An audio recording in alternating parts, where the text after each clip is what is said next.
कलावा जन बाटे चूर के थोड़ा सा चढ़ाई हाँ और मैं बहुत दूसरा सारा से निकाल के पढ़ते वस्त्र समर पे आमी दिया गया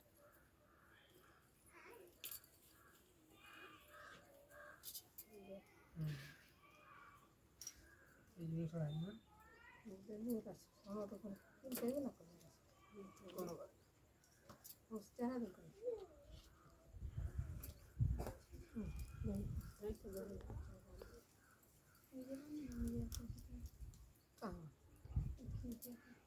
दे में कौन कहते कोई मत चढ़ा दी तू के चढ़ाई तो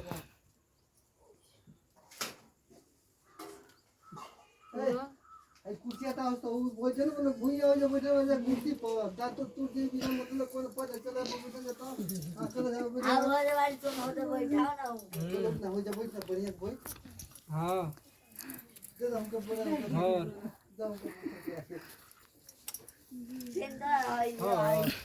रकम ठीक है तो वहीं पे इधर लड़का को भेज रहे हैं आके इन्हीं को लेते जाइएगा और वो अलग दे दीजिएगा खड़ियाई के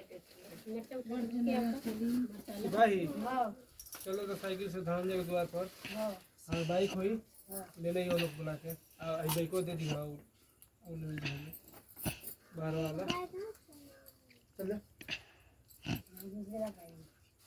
मोटरसाइकिल तो साइकिल से अपन चल जाओ लोग बुला ले यहीं जैसे बदल के चल दिए लोग हाथ में फूल अक्षत ले लीजिए शंकर जी के ध्यान करके कथा सुनिए शंकर जी के माँ पार्वती के ध्यान करके नमः शिवाय का जाप करते हैं। हरितालिका तीज का यह प्रसिद्ध व्रत जो है वो भादो मास के शुक्ल पक्ष में तृतीया तिथि को किया जाता है। तृतीया तिथि को किए जाने के कारण स्त्रियों में यह अधिकतर तीज के नाम से जाना जाता है। यानी कि ये जन व्रत बटे भादो मास के शुक्ल पक्ष के तृतीय तिथि यानी कि तीसरा दिन कल जला वही की वजह से ज़्यादातर मतलब नाम तो वैसे हरितालिका व्रत का था लेकिन तीसरा दिन कल जला वैसे लोग तीज कहे लागल हम बोलचाल के भाषा में तो तीज का नाम पड़ा। कुंवारी लड़कियों में यह व्रत इच्छित वर पाने की आशा से तथा विवाहित स्त्रियां सुहाग की रक्षा और पति सुख की कामना करके करती हैं।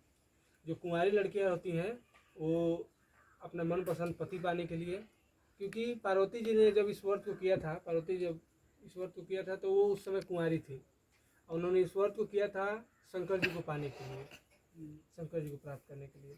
तो जो कुंवारी लड़कियां हैं वो मनवांछित पति पाने के लिए और जो शादीशुदा स्त्रियां जो हैं वो अपने पति के सुख की कामना और अपने सुहाग की रक्षा के लिए सुहाग के लंबी आयु के लिए करती हैं। प्राचीन काल से चल रही यह मान्यता है कि इस व्रत को करने वाली स्त्रियां पार्वती के समान सुखपूर्वक जीवन यापन करके शिवलोक को प्राप्त होती है। व्रत करने वाला व्यक्ति जो होता है वो सूर्योदय से पहले ही उठ के भगवान शंकर जी का स्मरण करता है, फिर नित्य कर्मों से निवृत्त होकर शिवालय में जाए जहाँ पूजन करना हो और कथा पढ़नी अथवा सुननी हो। यदि हो सके तो शिव मंदिर में शिव पार्वती पूजन के लिए केले के बंदरवा इत्यादि अनेक पुष्पमालाओं से सुसज्जित एक सुंदर मंडप तैयार कर ले। सुहाग चाहने वाली स्त्रियों को शंकर पार्वती की रेत की प्रतिमा बनाकर उसे मंडप में स्थापित कर पूजा करना चाहिए। पूजा में शिव पार्वती से संबंधित कोई भी स्रोत अथवा शिव चालीसा का पाठ भी करा सकते हैं। तत्पश्चात एकाग्र चित्त से नीचे लिखी गई कथा को पढ़ना चाहिए जिसके दिव्य केशों पर मंदार के पुष्पों की माला शोभा देती है और जिन भगवान शंकर के मस्तक पर चंद्रमा और कंठ में मुंडों की माला पड़ी हुई है, जो माता पार्वती दिव्य वस्त्रों से तथा भगवान शंकर दिगंबर अर्थात नंगे हैं, उन दोनों भवानी शंकर को नमस्कार करता हूँ। कैलाश पर्वत के सुंदर शिखर पर माता पार्वती जी ने श्री महादेव जी से पूछा, हे महेश्वर, मुझसे आप वो गुप्त से गुप्त वार्ता कहिए जो सबके लिए सब धर्मों से भी सरल तथा महान फल देने वाली हो। हे नाथ, यदि आप भली भांति प्रसन्न हैं तो आप उसे मेरे सम्मुख प्रकट कीजिए। हे जगन्नाथ, आप आदि मध्य और अंत रहित हैं, आपकी माया का कोई भी पार नहीं है। आपको मैंने किस भांति प्राप्त किया है, कौन से व्रत तप या दान के पुण्य फल से आप मुझको पति के रूप में मिले हैं। श्री महादेव जी बोले, हे देवी, यह सुन, मैं तेरे सम्मुख उस व्रत को कहता हूँ जो परम गुप्त है। जैसे तारागणों में चंद्रमा, ग्रहों में सूर्य, वर्णों में ब्राह्मण, नदियों में गंगा, पुराणों में महाभारत, वेदों में सामवेद और इंद्रियों में मन श्रेष्ठ है, वैसे ही पुराण और वेद में सब में इसका वर्णन आया है, जिसके प्रभाव से तुमको मेरा आधा आसन प्राप्त हुआ है। हे प्रिय, उसी का मैं तुमसे वर्णन करता हूँ। सुनो, भादो मास के शुक्ल पक्ष की हस्त नक्षत्र संयुक्त तीज के दिन इस व्रत का अनुष्ठान मात्र करने से सब पापों का नाश हो जाता है। तुमने पहले हिमालय पर्वत पर इस महान व्रत को किया था, जो मैं तुम्हें सुनाता हूँ।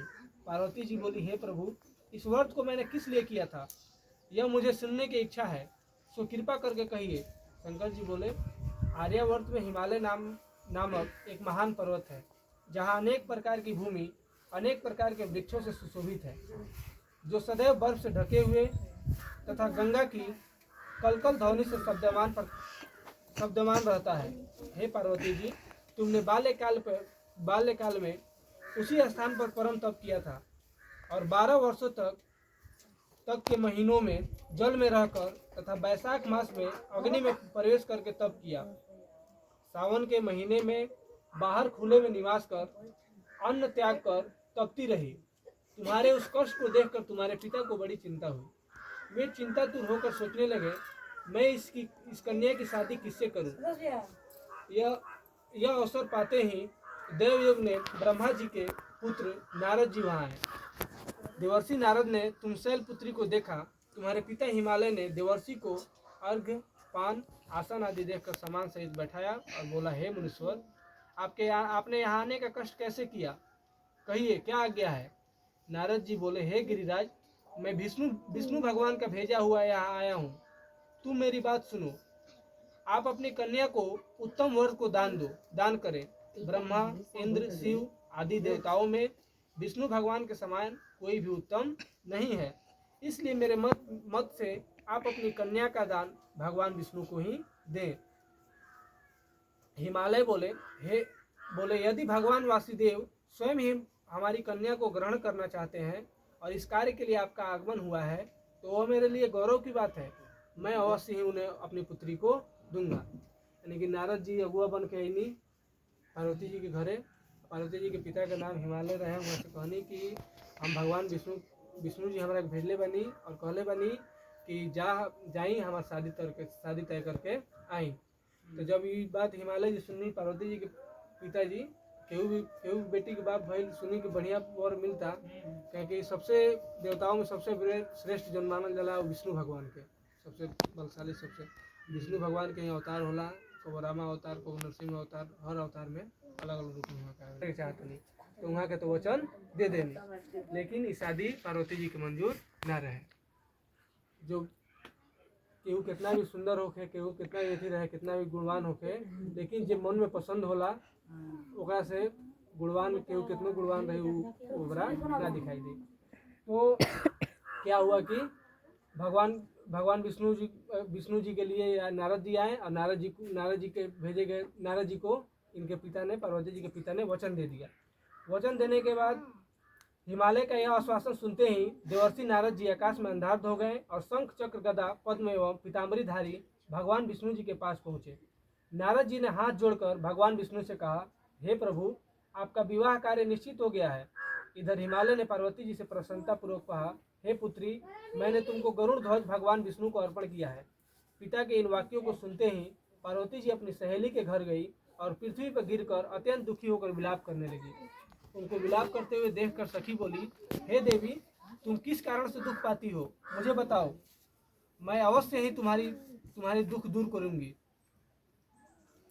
पार्वती बोली, हे सखी, सुन, मेरी जो मन की अभिलाषा है सुनाती हूँ।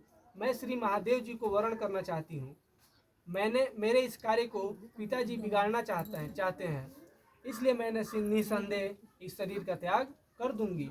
पार्वती जी के इन वचनों को सुनकर सखी ने कहा, हे देवी, जिस वन को तुम्हारे पिताजी ने न देखा हो तुम वहाँ चली जाओ। तब हे देवी पार्वती, तुम अपनी सखी का यह वचन सुनकर ऐसे ही वन को चली गई। पिता हिमालय ने तुमको घर पर न पाकर सोचा कि मेरी पुत्री को कोई देव, कोई दानव या फिर कोई किन्नर हरण करके ले गया है। मैंने नारद जी को वचन दिया था कि मेरी पुत्री का विवाह गरुड़ ध्वज भगवान के साथ वर्ण करूंगा। हाय, अब यह कैसे पूरा होगा? ऐसा सोचकर वे बहुत चिंतातुर होकर मूर्छित हो गए।